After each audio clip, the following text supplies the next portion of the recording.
Barbara Baskerville has had to replace her fence 3 times in 2 years after numerous accidents at the corner by her home. Despite filing 311 requests and contacting her councilman and the city's Department of Transportation, she wasn't getting any response. So we reached out on her behalf. There's no stop signs here. Back in November, we shared this West Baltimore homeowner's collection of photos, one after the other, showing cars that have crashed at the intersection of Windsor Avenue and North Dukeland Street and the damage they caused. I don't know what they're avoiding, but they always end up over here. We shared Barbara and her neighbors' concerns about safety, speeding, and lack of visibility after a driver took down a lamppost back in July that still hadn't been replaced. That was on November 14th.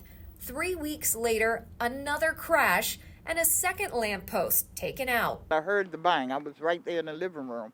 And when I went to the door, it was a van up on the grassy area, and it had hit the 2 poles that's here, a light pole and an electric pole. Once again, we contacted the city, asking for a specific timeline on when the intersection would be addressed and the lampposts replaced. That same day, the Department of Transportation installed temporary signage converting the intersection to an all-way stop.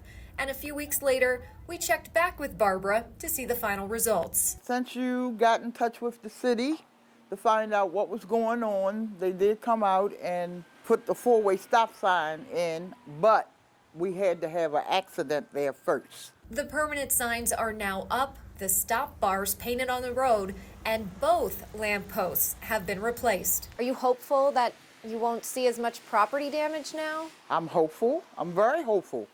Because I've been noticing, like I say, they are stopping, but it is some that's not gonna stop. See that all over the place. So, yeah, I'm very hopeful that this is a help. Back on November 13th, we requested crash data at this intersection for the last 2 years. DOT has yet to provide that information. Barbara is also waiting on the city to fill a hole by one of the lampposts. I feel as though we live in the city, we're paying our taxes, and things should be taken care of. For now, she's relieved something was done and warns other residents to be just as adamant if they want to see change. But if you don't contact them or try to get in touch with somebody to get some help, nothing will ever be done. We really appreciate you. I do anyway.